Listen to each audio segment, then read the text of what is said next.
Have you ever wondered if having a caddy in disc golf actually helped a disc golfer's game and their score was lowered?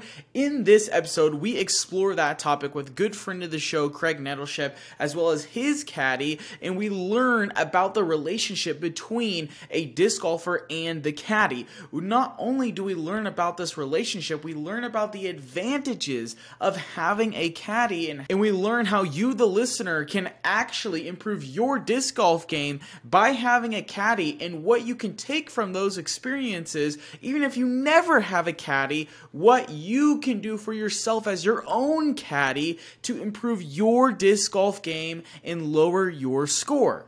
If you're ready to take your disc golf game to the next level, make sure you hit the subscribe button right now. And don't forget, the third episode of Beyond the Chains, our bonus podcast, is dropping over on our Patreon. It's live right now by the time that you are listening to this. So make sure you go check it out and get even more bonus content. This interview is a really good one, and there's going to be a lot more juicy topics going on in the bonus episode. So make sure you hit it up. Link in the description below. That's patreon.com/Chain Clanekrs. And one final note before we get into it, guys. I am an idiot. I definitely had some sort of setting wrong with my microphone during this episode, so I do apologize that my audio specifically is going to be a touch worse than what you're hearing right now. I think I've been able to correct it, so moving forward it shouldn't be too much of a problem. I just wanted to be in front of it and let you guys know. But without further ado, I think it's time to get Craig and his caddy on the podcast right now. Hi, my name is Matthew Sanchez, and you're listening to Chain Clanekrs podcast.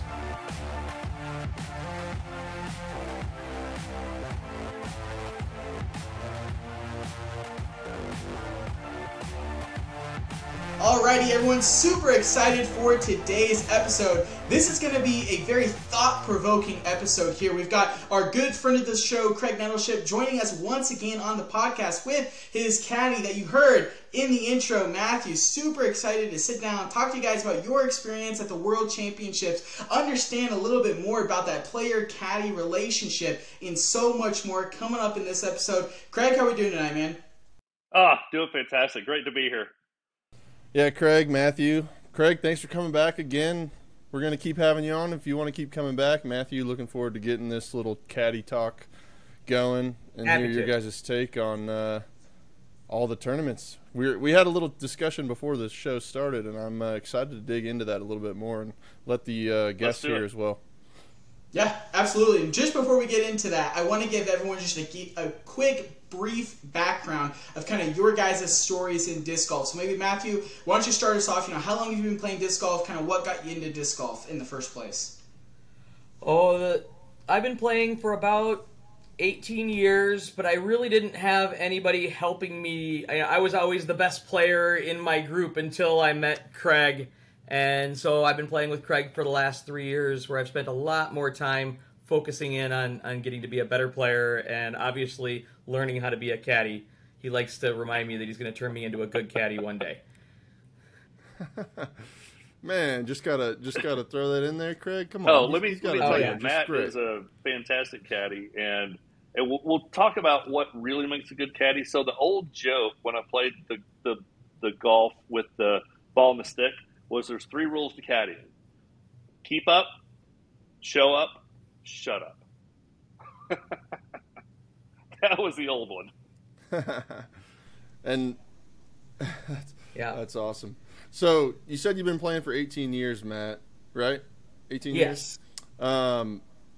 Was that kind of casually? What kind of got you first going? Was it you were walking through the park, you saw these crazy chain Yeah, things? literally a friend wanted to be a pilot, and there was a airport right near our work. We would go for lunch most days and watch planes land and laugh as they came in making sounds that they shouldn't be making.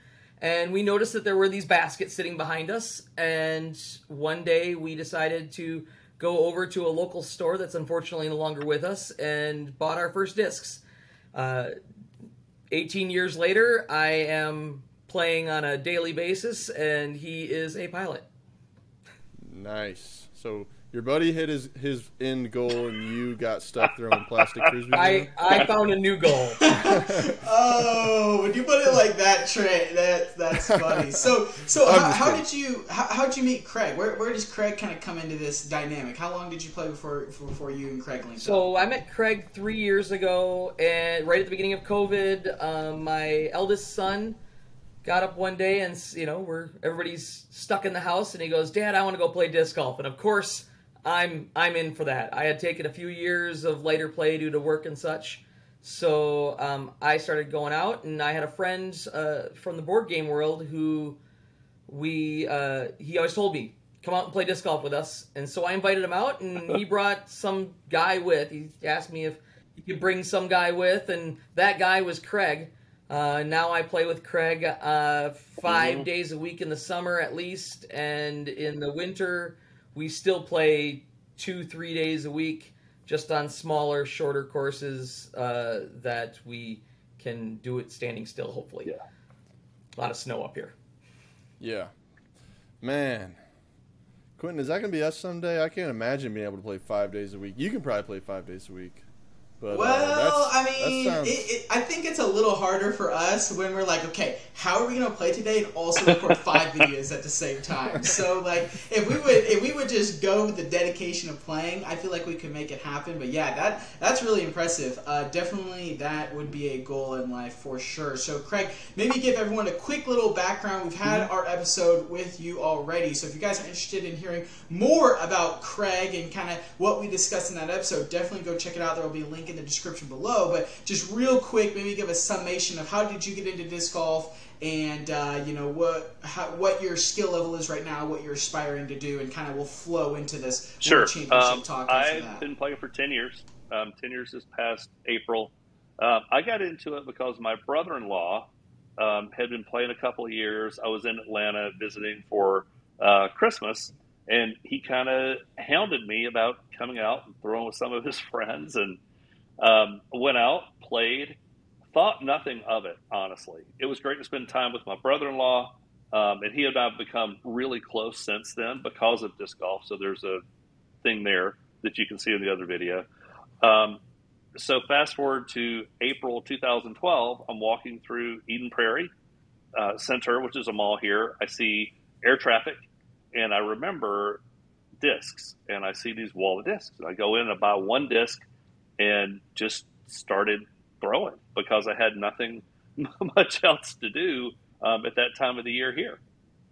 And that's kind of where it started. And it was one of those things where it was a challenge to throw it correctly.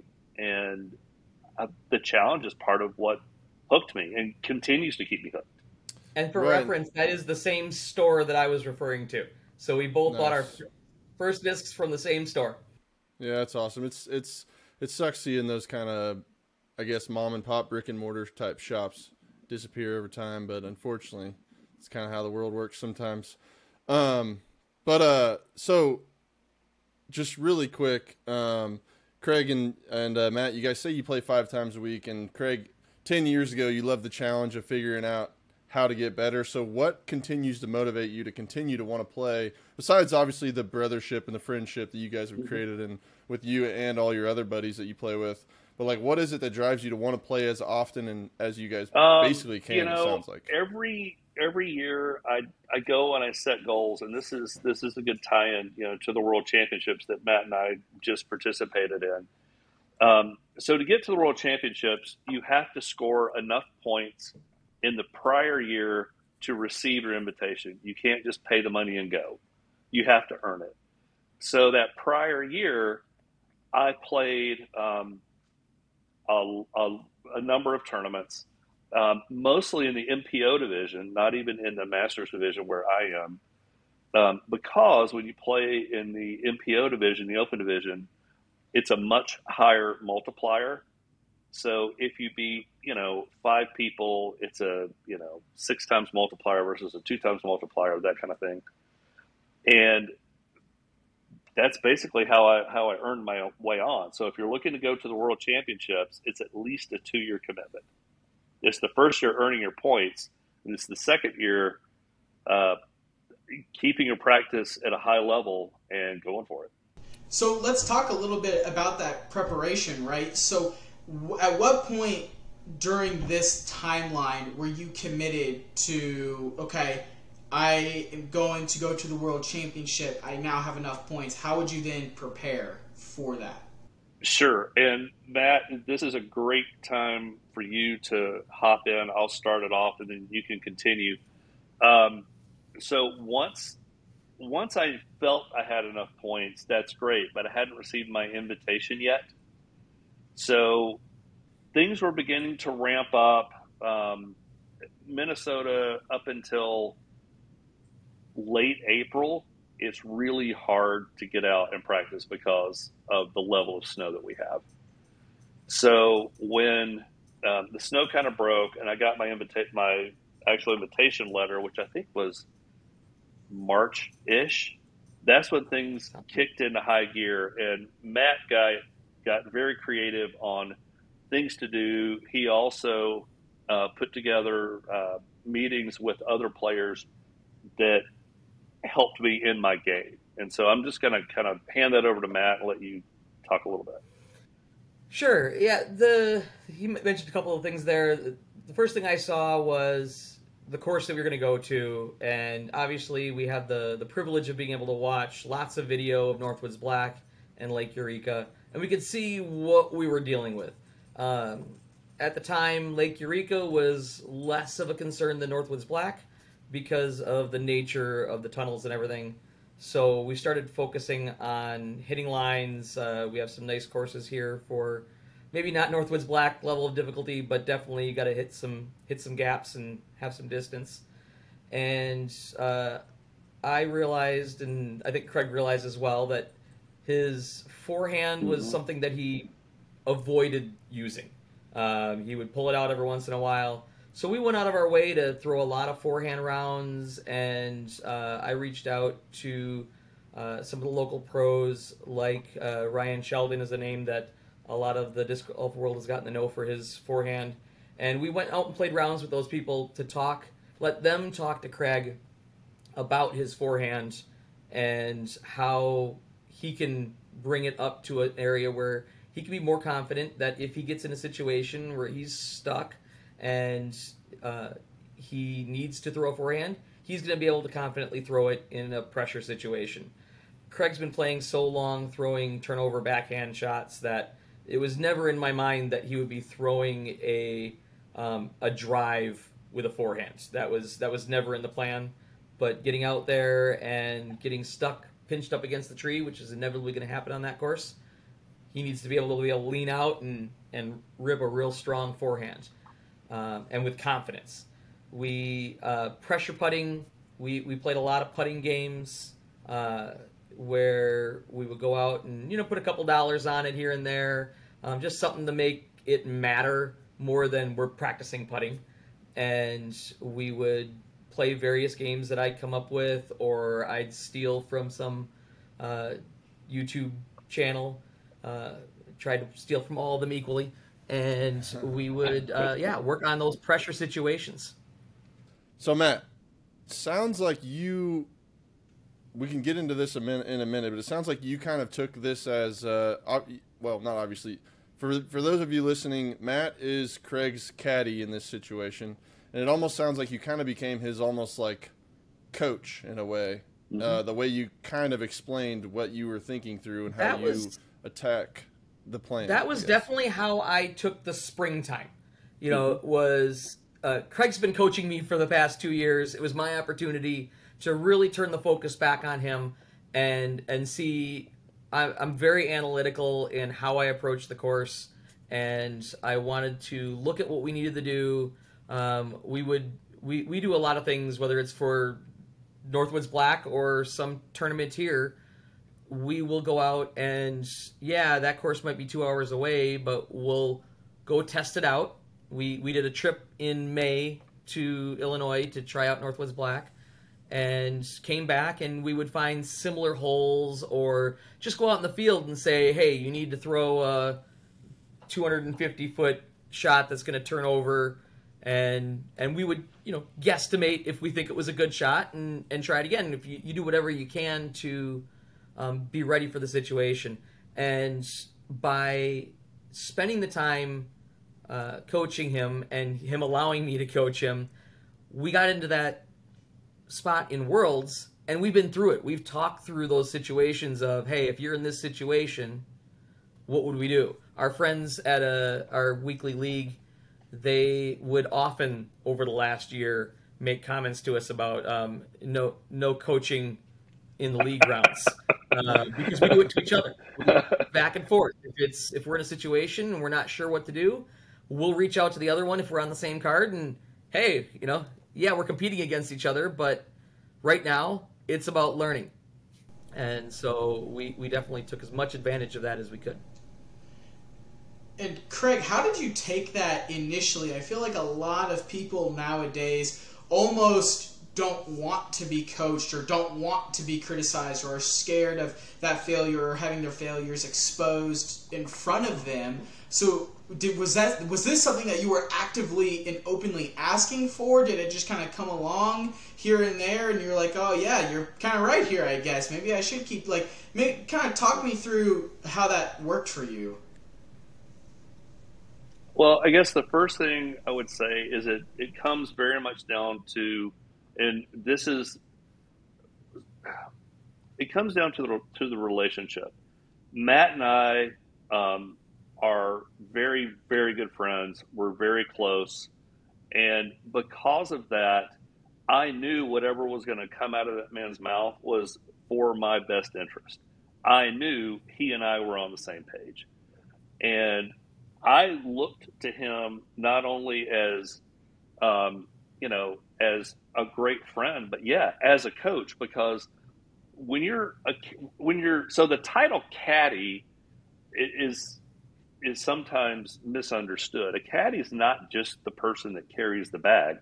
I can carry my own bag. I've got a Zuka cart. I don't really need help for that. The caddy is the person that helps you keep your mindset right.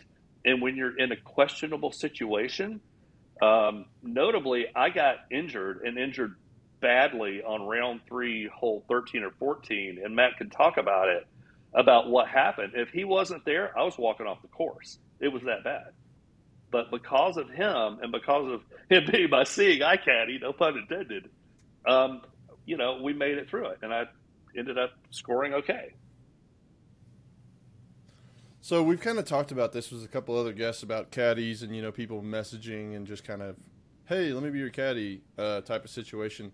How important do you think this 3-year relationship and playing all the time and how big of a role, obviously that played a big role in you having him talk you into staying on the course in that situation, but even from the get-go and even traveling these 2.5 hours to go play, how big of a role is that relationship when someone is being your caddy or technically your coach on the course, right? To keep you in the right mindset. How big of a role is that relationship playing in the success of your guys' tournament? It's your tournament, but it's really both of your tournament. Oh, it is absolutely both of our tournament. In fact, when we spoke about it after the fact or even while we were there, I never referenced it as anything other than we did this or we did that. I was the one that had to throw the shot, but it's one of those things without the support system, things would have gone differently and not nearly as well. And so you talk about that 3-year relationship. It's 8 hours to get over to where the course is. It's 8 hours to get back. And we were, 9 nights or was it 9 nights at the Airbnb together? 9 nights sounds right. Yeah. Yeah. 9 nights at the Airbnb. You have to have, you've got to know the person that you're going to be with because number one, you're going for a world title. And number two, even hanging out with somebody for 9 nights, it's it needs to be somebody you want to spend time with. And when you talk about, and as far as that time together, it absolutely helped. The fact that I knew him so well, that he spent so much time talking to me about my game and how to improve my game, it allowed me to see how he thinks and works with it. But we've talked about, Craig and I have talked about this many times, that there's multiple parts of being a caddy. There's the bag carrier part of it, and that's the least important thing. There's the most interesting and challenging one for me, and I'm sure a lot of people. I saw a pro at the Preserve Championship this year. She referred to her caddy as her emotional support caddy. And that is a really important part of it, because when you get into a situation, luckily at Worlds, we didn't have to be in this situation very much where it was keeping the head in the game, but we have had other tournaments where I wasn't playing in it, so I went and caddied for Craig, and he was having a rough time for one reason or another, and it was my job as the caddy to keep him wanting the next hole, talk about the positive things that were happening, hey, this is just like this practice round, or that hole two shots ago, that was great, and whatever it takes to keep him on the positive mindset. And all of that practice absolutely paid off. For Craig alluded to on hole 13, round 3 at Lake Eureka. We had one of the players on the card didn't lose his disc, but it was in and out of bounds. It was sitting in a tree above out of bounds. Water. So it was a question of where he should be. And Craig was doing the right thing as a card mate, and the way the rules are written is he went into those trees, that brush, to go take a look at it, to see if he could decide a good position where it was legal and safe for that player to go to. Well, when he went in, he didn't know, and none of us knew, that there were thorns on one of the trees in that hole, or that spot. And when he reached in, he got his thumb on it and reacted to that, pulling back. Well, when he did that, it snapped, or his eye snapped right into one of the thorns, and he scratched his eye pretty severely. Yeah. Luckily, cornea no scratch, permanent left damage. Eye. Ouch. Yep. And it left him really unable to see for a good period, most of the remainder of the round. And the next couple of shots were, it was a lot of that coming back, where sure, this might have been easier because he had given up hope versus being frustrated with himself, but he got into this spot, and I would have to tell him, just let's get to the next, do this shot, and we'll talk about what's going to happen. Because his concern at the time was not, am I going to be permanently injured? We were past that moment when he asked me if there was blood in his eye, and there wasn't. But as we got forward, it was, well, I'm going to put up a bad round. And so I took the moment to go and look at his score, and he had a decent round going compared to his Monday round at the same course. And I said, hey, let's just do a few more holes. We can always reconsider down the road.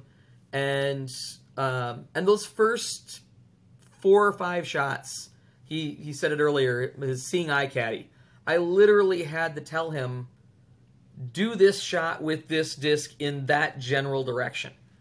And Craig and I have done this enough. We never planned for that, but we've done enough together where I knew he was able to throw a 200-foot turnover around a corner, blind over a hill, and not go in the water to the right.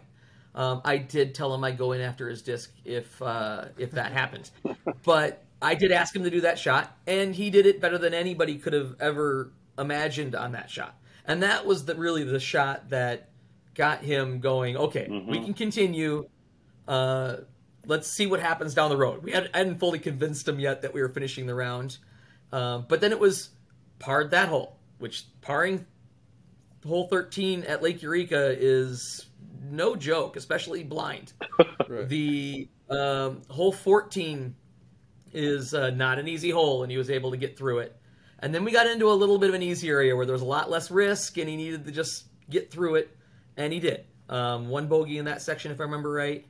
And then we had 17 and 18, and it was there. 17 and 18, we had definitely practiced those because 17's the short island shot, and 18 is the long, obviously, finishing hole. And 17, he knew what disc to grab and just throw it up in that general direction. Didn't need to be able to see. And 18, by then, his eyes were coming back a little bit, and we were able to get out of there, again, I believe, with a par. And he ended up with the same score that he had on Monday. Yeah. So what was that? Was that 965, 968 rated? Something like that? I think that day was a little less wind, so that one was more like 960. But the first time it was 968 because we were dealing with 20-mile-an-hour winds. Yeah. Yeah, it's... And had he not trusted that I know his game, it would have never made sense for us to continue. I would have been asking him, and I never put the pressure on him. I was very careful about that, of... If he ever said he was worried about his health or he really couldn't continue, then we wouldn't have done it. But when he was questioning it, he was like, I don't want to put in a bad round. I don't want to embarrass myself. Whatever it was at the time, I don't remember. Those questions I can work with. But if it's my health, then I'm going to tell him we're going to the health. Or, focus on health. Right. But which we did after the fact. After that round was straight to ER. Yes, we did. And the doctors were great. Yeah, doctor was cool. Nice. So, okay, was there any pressure on you, Matt, when you were making these calls to somebody who has to trust exactly what you're telling them to do? Was there a let's say if maybe one of the first couple play calls, I'll call it, that you sent down to Craig, if it would have been a negative result, would that have impacted your mentality of the calls that you were making to him? Or was it because he made the call, execute, thanks for looking good? Did that almost give you the confidence of we've practiced this, now we've done it, I have the confidence in my own decision-making here that we're going to be able to push forward and continue to have a good round? I actually felt more pressure earlier in the week when we would be in a situation that we didn't practice for, and my lefty brain, I'm left-handed for reference, my lefty brain saw something that Craig didn't. And I was recommending something that was not his first instinct. And when he would accept one of those suggestions, I felt a lot of pressure there. Because now it's my shot, right, but he's executing it. And if he makes a mistake, and I know he's not like this, but it's my mistake. And so those earlier in the week, I was more worried about. And those, every last one of them, luckily for me, worked out. It was there was the one that stands out to me most was a skip shot.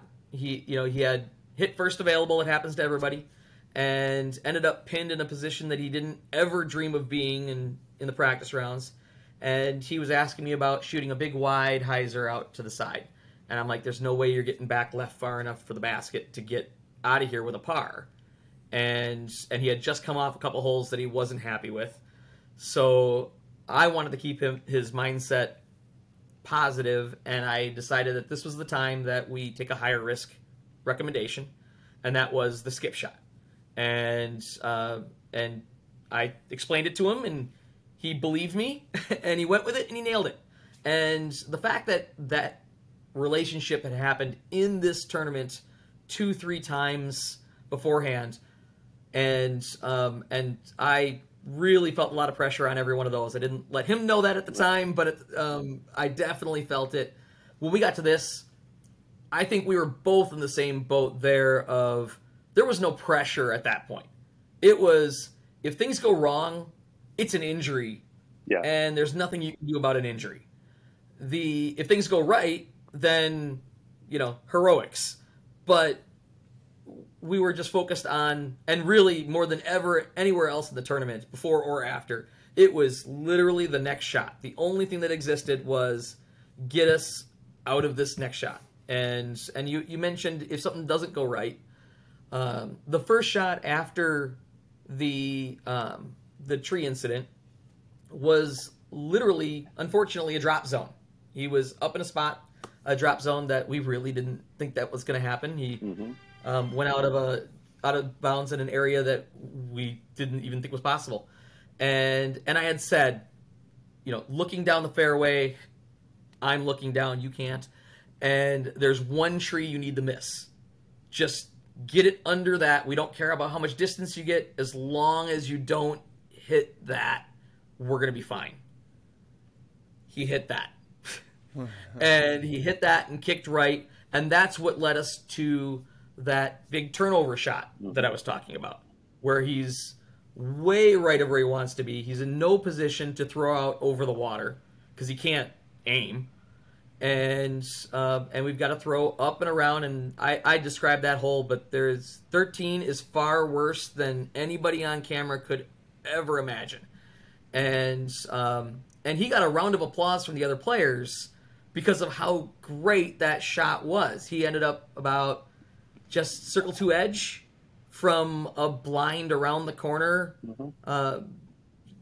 Sky Annie. Like, it was something that shouldn't happen. So from there, it was definitely all the pressure was off because he had just pulled off the most unrealistic recovery shot in the situation. And he knew at that point he could still throw. He doesn't need his eyes to throw. He needs his arms and his legs. Yeah. And sometimes I think he's better off without his eyes. But from there it was, really a lot of, hey, you remember what happened here? Let's go. This is the practice shot. I have a pretty good memory for how practice rounds went and what discs were used. So we were able to go through each one, and I was able to say, this is what you threw before, this is how you threw it, and this is what the goal was. And we went through all the holes, and only one hole out of all of it didn't go the way we expected. He got a little tree kiss on one of them and ended up, luckily they changed the boundaries this time. He was on a sidewalk that was in bounds, and last year it would have been out of bounds. But, and from there, actually I think he threw a forehand on that one to get out of jail. And ended up walking away with a really good putt opportunity on that hole. And then the next hole was 17, and again, I didn't mention before, but he parked that island hole. Actually, he overshot it and had a comeback putt to get the birdie on that hole to really recover from the one bogey he had gotten earlier in the blind section. And we were really put a nice finish on the round. 18 was just a matter of routine, get through that one. Nice. Okay, so I'm going to take a tiny bit of a step back. We kind of talked about it a little bit, and obviously through all of this it paid off. But how much preparation did you two put into, because obviously, Matt, you know his bag. Craig, you trust his decisions when you can't see, literally. Yeah. How much work and how much time did you guys put into that right there? Just you two being together, playing, going to Eureka, going to Northwoods, wherever you went to play. Like, how much time did you put into the practice to get ready for this event, for him to caddy for you, or caddy with you, I should say? Yeah. Well, so the injury was this deep scratch on the cornea of my eye, and when it hit me, the pain, both eyes are tearing and my nose is running off my face. Right. So it's that level of pain. And if you've ever had your eyes just water up so bad and can't stop it, that's what I'm trying to throw through. And that's what Matt is guiding me through, because I want to get perspective of the level of difficulties Matt's job was. I'm not exaggerating, and if anything, I'm underplaying it. It was pretty bad. Yeah, it was bad. And to answer your question of how much time we put into it, we knew last year that he was working to get the points. And there was a couple of tournaments. The Majestic was one where I went and caddied for him last year. And there was no intention at that point. It never even occurred to me that I would go down with him. That was not at that time. It was just, hey, I'm going to go help my friends get through a round on Blue Ribbon Pines, which isn't the easiest course in the world. And from there, we got to the spring, and he got the news in January, I believe it was, that he had enough points. He hadn't gotten the invite yet, but he had enough points where there was a chance. And then we had to wait out through to April for the snow to go away, and we could do some practice rounds. And I would say, luckily for us, we already play a lot together, but we changed how we played together. And this spring, instead of doing a lot of little tournaments and leagues and whatever else we would normally do to enjoy ourselves, we really focused on, okay, well, we can go out to speak courses people have heard of, the Preserve, and throw big air shots like the pros do in half the distance, but and have a good time, or go out and play Blue Ribbon Pines or one of our other heavily wooded courses in the area. We chose the wooded course every time. Oh yeah. And we chose casual almost every time because we wanted to take multiple shots, talk through what would happen. And at this point, we were on I wanted the caddy. I didn't know for sure I was going to be able to get the time off of work, and more importantly, the time away from the family. But we knew it was something we needed to get him ready for. And it wasn't until probably May that we knew. I think in May we knew I was going with you. We had made the reservations. And that's when we took a trip down to Illinois, played Northwoods Black. We had a couple of the local, one was pro and the other one was MA1 player, kind of guide us through the course, give us the local view of what Northwoods Black is like. And then we came back, and from there it was definitely focus on that. Almost to our detriment, because we got there and we finally got to play Lake Eureka. Northwoods Black is exactly what you think it is. It's all trees. It's all tunnels. I don't long exaggerate. And it's hard, and it's this wide. Yeah. There's only 2 holes on that course that Craig drove with something other than a Mako 3. And that's just because the hole was shaped to the left instead of straighter to the right. That's the only reason why he changed away from Mako 3. Now, luckily for him, he's practiced the Mako 3 so much that he can throw it about 340 feet on a controlled shot. So we're in good shape that he's throwing that on everyone. But when we got to Lake Eureka and we saw it, we were really caught off guard. Like, Lake Eureka does not translate from TV. No. Especially Lake Eureka with winds, which both of our practice round and our first round were a lot of winds, and unfortunately from different directions. And that was something where I do definitely wish that we had some time to have practiced that months before. But it wasn't, and we got our one practice round in, and we survived our 2 rounds through that. And I do it here. It was our rounds there. He did the throwing, but he definitely included me as part of the team. And so can we maybe discuss a little bit more the difficulty of playing these courses physically on your body. We were talking about it beforehand, before we started recording. Craig, you were talking about how you guys, and I might butcher the stat, but I want to say it was close to 70 miles for the entire tournament that you guys walked. I know when I was on a work trip and all this stuff, and we had to wait on our hotel, and we just walked around all day. I think it was like 13, 14 miles that we walked, and by the end of the day, I mean, by like 4 o'clock, I was like, dude, I am so gassed. I want to go to bed. I'm so over this. Like, talk to me about physically, how were you preparing? Was it, hey, I'm going to do 30 sit-ups every hour and 10 push-ups, or I'm going to get out, I'm going to run 3 miles today. And then B, let's talk about the experience of actually walking those courses. How is your body after day 1, after day 2, day 3? How are you able to continue to push forward? We were real happy that we play a lot. That's what it came down to on the long term. It was, we both had our step trackers on all week, and between the practice rounds and every other, the 5 days of tournaments, Lake Eureka rounds averaged about 22,000 steps, if I remember right. Mm-hmm. And it's about 11 miles. It was about 19,000 steps for Northwoods Black.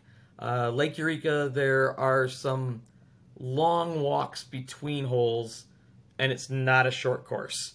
And Black is a little bit shorter. You don't have as many of those gaps, but it's still a long course. And so what our big thing there was, stay off our feet.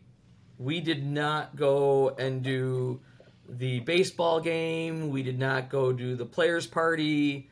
We did the Fly Mart one day. We did the mandatory players meeting one day.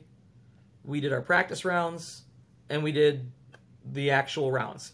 Aside from that, we were in the Airbnb or getting food and just relaxing and recovering. One thing that could have made it better was a hot tub. Yeah, and you talk about an ice bath. Yeah, or an ice bath. I haven't gotten up to that one yet.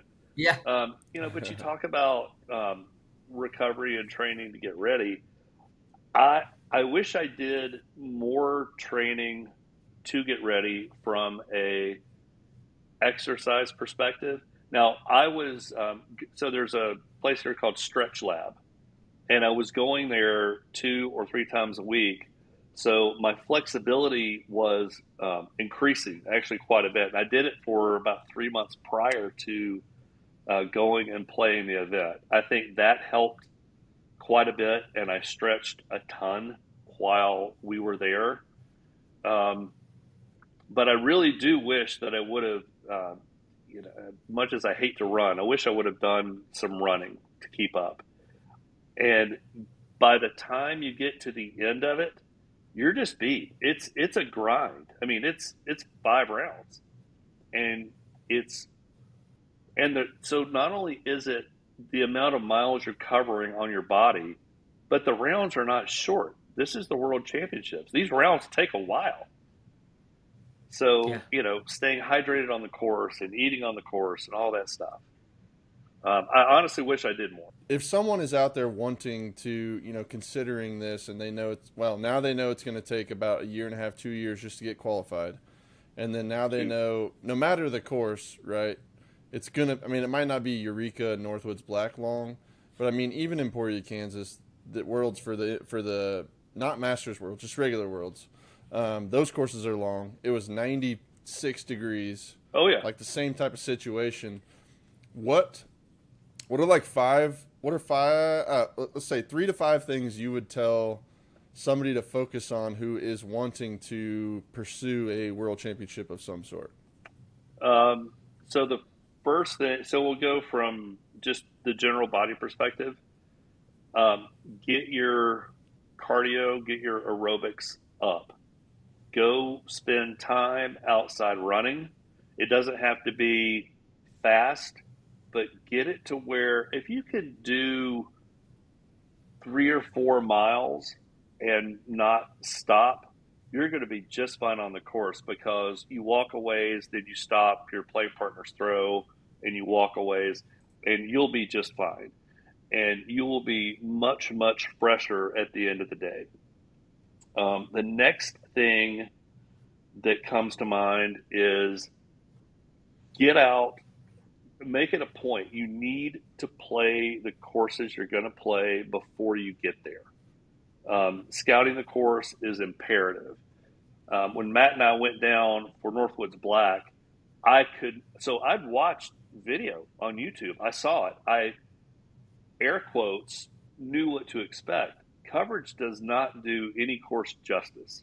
It is way harder when you're standing on the tee and you have to execute it. Northwoods Black hole 1, most frightening hole I think I've ever thrown on a first hole. It's pretty. It's not that tight once you get past the first set of trees, but it's also downhill. My disc wants to go finish left, so I'm throwing that Mako 3, like Matt said, between 320, 340 feet. Left myself inside, for a decent putt. I think I can't remember. That was about 130 feet your first day, and you were a little closer on the. Yeah, the second one was a better hit. But so I don't remember the third. Yeah, but get out, figure out what that course looks like. And then when you're out on the course, game plan it. Matt and I we put together a game plan that was what I thought was, it was a conservative game plan. So I ended up shooting, I think, average 964 golf, which I'm fine with. I was surprised, though, in playing it and playing with these other guys that have got a lot more experience at Worlds than me. I was playing not to lose. They were playing to win. And there's a difference. And when you play a conservative route, that's what you're going to get. If you're going to play and expect to win a world championship, you have to have a little more go for it in there. And, next year I won't be going for Worlds, but maybe the following year, depending on where it's going to be, we'll game plan it out and we'll have a little more aggression in the game plan. And hopefully we'll be at a course where that won't be as scary. Right. Northwoods Black's the hardest one going. Yeah, right. It's a pretty easy pat there. Would you add anything to those 2-3 points that Craig had? The big one on my end, I wish I had pushed him more to play his least favorite course in the area. The course we met on is a very Colorado people would laugh at me, but a good size ski hill in town here. Oh yeah. And you traverse it 3-4 times, and it didn't meet the plan of Northwoods Black. It's a pretty open course aside from a couple holes. But had I pushed more saying, hey, we're going to be doing 5 days of workout on the actual tournament, let's go play 2 days of the ski hill. And you can actually see there's some old coverage for Highland Hills golf course back in the day when the Majestic was traveling around town more. And it's no joke. Like the last hole is, if I remember right, 650 feet down the steepest ski hill. And that means you have to climb up that ski hill. Yeah, and throw up all those hills. It is a killer workout, which I think what he is alluding to.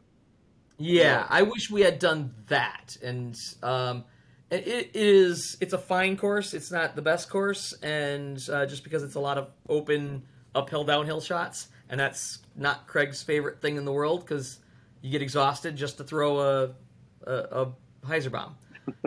But if we're taking it in perspective of if we had known how much of a workout 5 days would be, a couple days on that, and every once in a while, is going to get you more ready for throwing tired. And that is a thing. Throwing tired is different than throwing your first shot on hole 1. Scary or not, Northwoods Black. The last hole is going to be harder than the first one. Yeah. If you're tired. Right. Well, and round. How much do you think? Go ahead. And round 5 started on. I mean, that was Northwoods Black again, hole 1, and now you've played 4 rounds. Now you're in the semifinals, which is your 5th round, and you're just gassed. How valuable do you think a caddy is, and someone who knows your bag as well as you do know Craig's, Matt? How valuable do you think that would be for someone that's looking to play World to try to find someone like that? I think if you're trying to get to whether it's Am Worlds and or Masters Worlds, or definitely on the Pro World side, anytime you can have somebody who's there to talk things through with. You're not always going to have a card that you're getting along with everybody on the card. And you're definitely not going to be wanting to ask somebody at Worlds advice on the next throw. Right. It just keeps you in your own game. You're not finding yourself competing with other people, because in disc golf, you're competing against yourself in the course. The other people are there as a goal, but you shouldn't be throwing something because they threw something. Right. And so I think if you can find somebody, that's great. When the pros come to town and they put up a request for, hey, somebody want to caddy for me, I've definitely seen messages on Facebook and such of pros asking for that when they come to town. They're looking for a different thing. They know their game. You're not going to learn their game in 1 week's worth of practices, assuming you can get off work enough to go do their practices with them. They're looking for, as I mentioned, that one pro, and I won't rat her out, referred to her caddy as the emotional support caddy. And those two, I was just a spectator that happened to be nearby. Those two were having a great time. And it's really good that she found that, because that pro said she gets in her own head. And having a caddy around can get you out of that and focused on the right things instead of that mistake you just made back 2 holes ago. So it definitely helps to have a caddy out there, but not a random person. You need to know the person if you're going to get a real benefit. Yeah, so the right caddy is invaluable, but as a player you have to remember that the caddy, by the rules, represents you. So if Matt would have done something or screwed up, he's costing me strokes because he is me on the course. And, the reason Matt knows my bag so well is because we play so much together, and he knows what I can and can't do. And if you can get somebody with that level of understanding for your game that actually adds to your performance, then get them. But if they don't add, even if they're neutral, I would say don't do it. Because, again, the risk is it goes the wrong way.